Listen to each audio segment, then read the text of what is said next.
Llegó el momento de la participación del politólogo Francisco Ruiz, doctor en Derecho Electoral, miembro del Instituto Nacional de Administración Pública, catedrático y autor de la columna Leer entre líneas, que usted también puede consultar en unirradioinforma.com, entre otras plataformas. Y usted encuentra a Francisco Ruiz en redes sociales como FRuizMX. Francisco, ¿cómo estás? Muy buenos días, qué gusto saludarte. Muy buenos días, estimado David. Muy bien, afortunadamente, ya saludándote desde Tijuana, recién desempacado. Hace unas cuantas horas llegué de la península de Yucatán, muy contento, con bastante aprendido, con muchas cosas sobre las cuales hay que analizar para después proponer y esperando que se puedan aplicar aquí en Baja California, sobre todo en materia de seguridad. Pero lo más importante es que ya estamos aquí compartiendo el micrófono contigo. Oye, y también bien paseado, ¿eh? Eso no lo quites, que también se vale disfrutar y gozar de esos viajes, y más a lugares de México tan bellos como esos. Oye, pues tu participación del día de hoy, dura, crítica, la que haces, platícanos de qué viene. Sí, mira, aclarando que sí, no se puede, va una cosa con la otra. Sí, el viajar ilustra, pero también se disfruta sin duda alguna. Coincido una vez más contigo.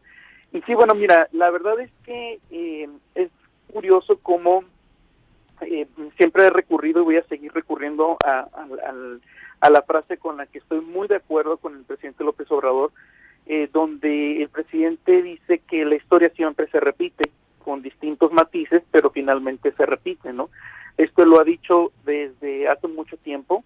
Sabemos que el presidente López Obrador tiene una gran inclinación hacia la historia, particularmente la historia de México, la conoce bien y en su momento lo ha utilizado y en su discurso también a beneficio de su causa.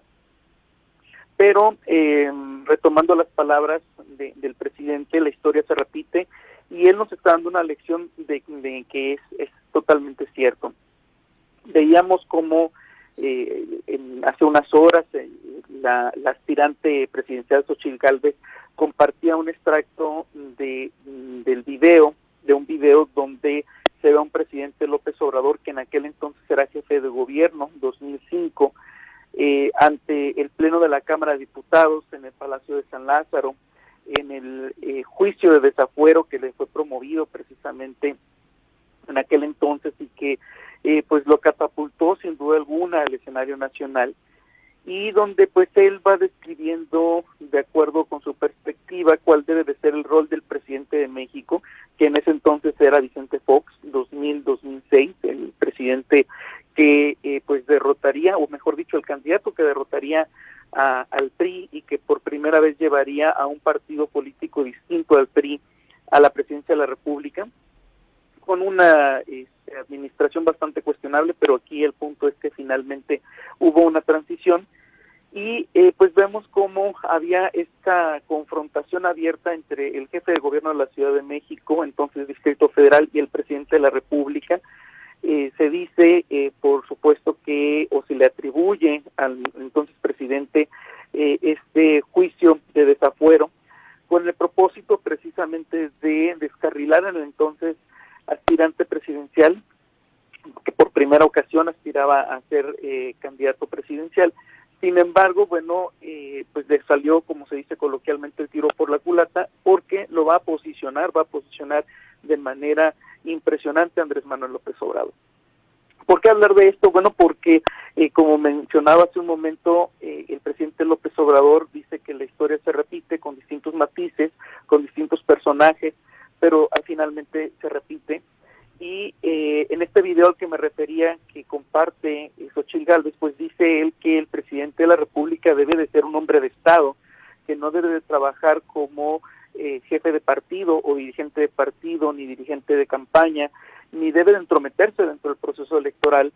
Y bueno, es curioso cómo si pusiéramos a Andrés Manuel de 2005 con Andrés Manuel de 2023, parecería que se está hablando a sí mismo frente a un espejo, ¿no?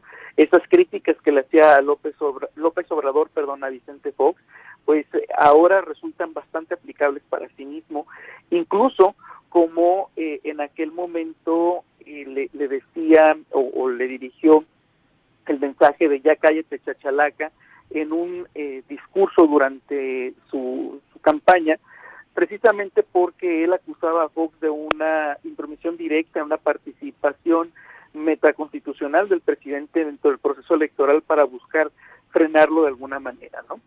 Bueno, en la columna de esta semana hago un recuento de lo que ocurre en aquel momento. Mencionaba la frase de ya cállate chachalaca, que incluso él mismo va a explicar. La chachalaca es un ave que va a habitar en zonas tropicales, particularmente en nuestro país, y derivado de los sonidos que emiten, pues va a ser conocido como hablar mucho, ¿no? Se le refiere a hablar mucho, hacer mucho ruido, y precisamente por eso en aquel entonces López Obrador precisamente le va a llamar chachalaca a Fox por esa, insisto, intromisión, las declaraciones que hacía, la participación directa e indirecta que tenía Fox dentro del proceso. Esta palabra chachalaca no solo se utiliza para nombrar al ave, sino para de manera cotidiana dentro de el lenguaje de los mexicanos y de los centroamericanos, para referirse precisamente a una persona que habla demasiado, ¿no?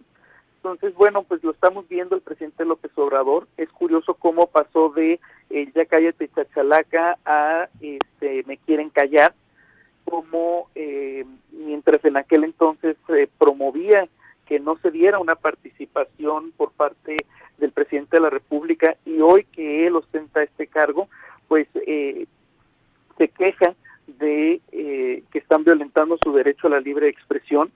Vemos cómo hay un presidente que está marcando la ruta no solo de la agenda pública, sino también de la agenda de su partido, de la agenda del proceso electoral, y pues en resumidas cuentas vemos cómo hay un presidente que definitivamente ha superado a su acérrimo adversario, que fue Vicente Fox.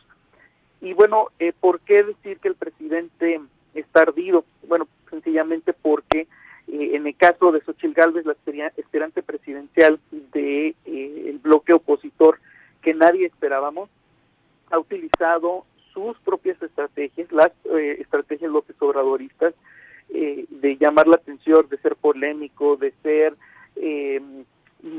muy coloquial en el habla, de ser sencillo dentro de sus hábitos y demás. Vemos a una Xóchitl Gálvez que no se traslada en el suru que utilizaba entonces López Obrador, promoviendo o presumiendo una austeridad, sino que la vemos cómo se traslada en una bicicleta. Vemos cómo le gusta llamar la atención de los medios de comunicación, cómo tiene una buena respuesta a cada una de las críticas de López Obrador, de tal suerte que el presidente pues no tiene cómo atacarla. ¿Por qué? Porque atacarla significaría que puedan señalarlo de misógino, de entrometido o de ardido, sin duda alguna, y esto sin temor a equivocarme puedo decir que está pues la verdad quitándole el sueño al presidente López Obrador, porque el proceso electoral del año que viene sin duda alguna va a ser más cerrado de lo que él aspiraba a que fuera. Sin duda, sin duda. Y digo, finalmente, pues esto que planteas, digo, lo más enriquecedor es, por supuesto, es todo el contexto y recuento histórico, pero pues es algo que nos ha llamado mucho la atención a todos, la manera en que se infla de una manera tan rápida una figura como la de Xóchitl Gálvez, pero principalmente apoyado por estos, en función de la reacción a estos ataques que ya bien narraste. Finalmente, pues yo sí percibo y coincido con esta versión, aunque en quienes no coinciden conmigo, y se vale, que sí hay preocupación por la manera en que pues ha desplazado a la favorita, ¿no?, del oficialismo. Totalmente, y mira, realmente si fuera inteligente el presidente López Obrador, estaría pensando en realmente imponer a su candidata, porque a pesar de que Claudia Sheinbaum lleva una diferencia ya importante con Marcelo Ebrard en cuestiones internas, Si vemos las encuestas y sondeos que van a encarar a los distintos perfiles, pues vemos que cuando se enfrenta a Xóchitl con Claudia, la diferencia se reduce de una manera impresionante, incluso al grado de ser empate técnico, mientras que frente a Ebrard, la verdad es que Ebrard pues sí marca una diferencia frente a Xóchitl Gálvez. No me puedo imaginar la verdad un debate entre ambas candidatas, porque sin duda alguna Xóchitl Gálvez va a tener mucho más que ganar que Claudia Sheinbaum, lo mismo que en los mítines y en actos masivos, ¿no? Entonces yo que el presidente López Obrador estaría pensando dos veces si continuar por la misma ruta, porque sin duda alguna, no solo con Claudia Sheinbaum, sino con los ataques a Xóchitl Gálvez, se está dando un balazo en el pie. Francisco, como siempre, muchísimas gracias, te mando un abrazo y nos escuchamos la próxima semana. Muchísimas gracias, que tengan una excelente semana y excelente martes. Gracias. Es Francisco Ruiz, politólogo, doctor en Derecho Electoral, integrante del Instituto Nacional de Administración Pública, catedrático y autor de la columna Leer Entre Líneas, que usted también puede consultar en unirradioinforma.com. Usted encuentra a Francisco Ruiz en redes sociales como FRuizMX.